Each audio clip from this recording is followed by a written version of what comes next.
Istanbul शहर में रूस और यूक्रेन के बीच तीसरे दौर की बातचीत होनी है, लेकिन इससे पहले पुतिन ने यूक्रेन पर हवाई हमलों से कोहराम मचा दिया। हाल ही में जेलेंस्की को कहना पड़ा कि वो जल्दी से जल्दी सीजफायर चाहते हैं। हालांकि रूस ने कहा है कि तीसरे दौर की बातचीत से किसी करिश्मे की उम्मीद ना करें। ऐसे में सवाल उठ रहा है कि पुतिन को 50 दिन की डेडलाइन देकर क्या ट्रंप ने यूक्रेन को बुरा फंसा दिया है? देखिए रिपोर्ट।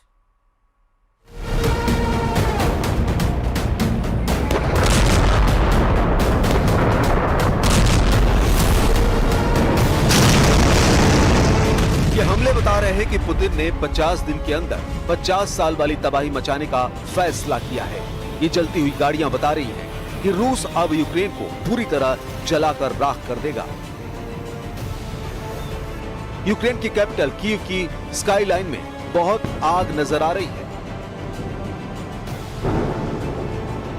3 दिन के अंदर पुतिन ने इतना बारूद बरसाया है कि जेलेंस्की की राजधानी जलकर धुआं-धुआं हो चुकी है। कहीं ड्रोन गिरता है, कहीं मिसाइल। सबसे बड़ी बात यह है कि तस्वीरें अमेरिका तक पहुंच रही हैं। ट्रंप भी देख रहे हैं कि पुतिन को 50 दिन का वक्त देकर उन्होंने यूक्रेन को कितनी बड़ी मुश्किल में डाल दिया है। कीव में रात की तबाही और सुबह का मंजर बता रहा है कि पुतिन का 50 दिन का एजेंडा बहुत ही ज्यादा खतरनाक है। क्या ट्रंप ने एक तरह से पुतिन को 50 दिनों तक यूक्रेन को जलाने का लाइसेंस दे दिया है? क्या ट्रंप ने 50 दिन की जो मियाद रखी है वो जेलेंस्की को हराने का एक डिप्लोमेटिक फॉर्मूला है? Я решила, что сегодня 22 июля я должна жить, и сгорела в итоге машина под ноль. Моя машина пылала дольше всех, я залила полный бак. Красиво пылала, ярко, как я и люблю жить. डोनाल्ड ट्रंप ने 14 जुलाई को पुतिन को बहुत बड़ी वार्निंग दी थी।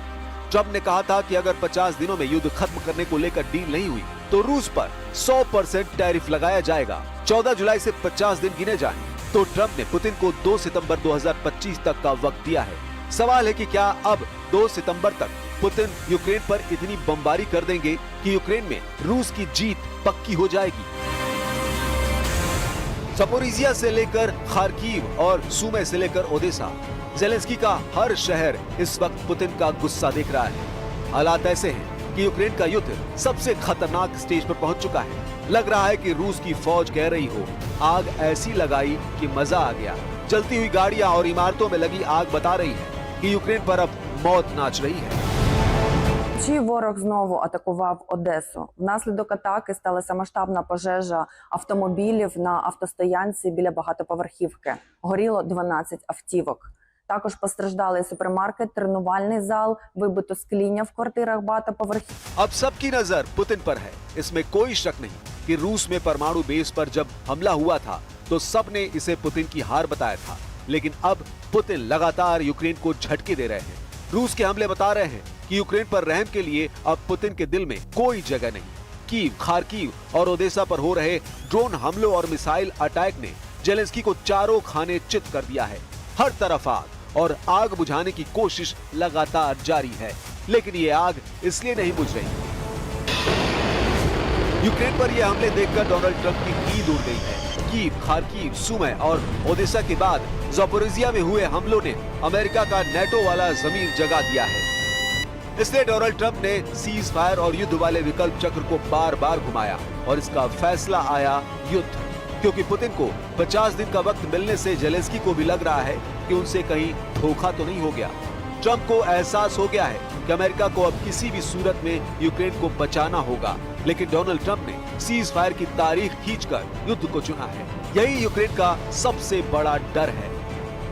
डोनाल्ड ट्रंप पहले ही साफ कर चुके हैं कि अब यूक्रेन को और हथियार भेजे जाएंगे, जबकि कुछ दिन पहले ही अमेरिका ने यूक्रेन को अहम हथियारों की सप्लाई रोक दी थी। लेकिन जून के बाद जुलाई में रूस के ताबड़तोड़ हमलों ने बता दिया कि पुतिन न ट्रंप की सुनेंगे, न ही जेलेंस्की पर रहम करेंगे। इसलिए यूक्रेन अब रोजाना ड्रोन और मिसाइलों के हमलों से दहल रहा है। पुतिन के हमले और तेज हो चुके हैं, लिहाजा ट्रंप को फाइनल कॉल लेनी पड़ी। ट्रंप ने कहा कि अमेरिका यूक्रेन को और हथियार भेजेगा। यूक्रेन को अपनी हिफाजत करने का पूरा हक है। पूरी तरह बिखर चुके यूक्रेन के बाद पुतिन का एजेंडा क्या ट्रंप के हिसाब से चल रहा है? यूक्रेन में लगी आग बता रही है कि पुतिन अब आगे क्या करने वाले हैं। ओडेसा से लेकर खार्किव और सूमे से लेकर कैपिटल कीव, हर शहर को जलाकर रूस ने अपना नया टारगेट सेट कर लिया है। 3.25 साल के युद्ध में शोलों की तादाद बढ़ती जा रही है। अब पुतिन के बाद इस युद्ध की आग में ट्रंप के फैसले ने पेट्रोल डालने का काम कर दिया है। पुतिन को 50 दिन का अल्टीमेटम नहीं, इस यूक्रेन को जलाने का 50 दिन का लाइसेंस कहा जा रहा है। रूस को मिलने वाली हर विदेशी मदद इस वक्त जेलेंस्की के दिलो दिमाग में खटक रही है। उनके साथ नेटो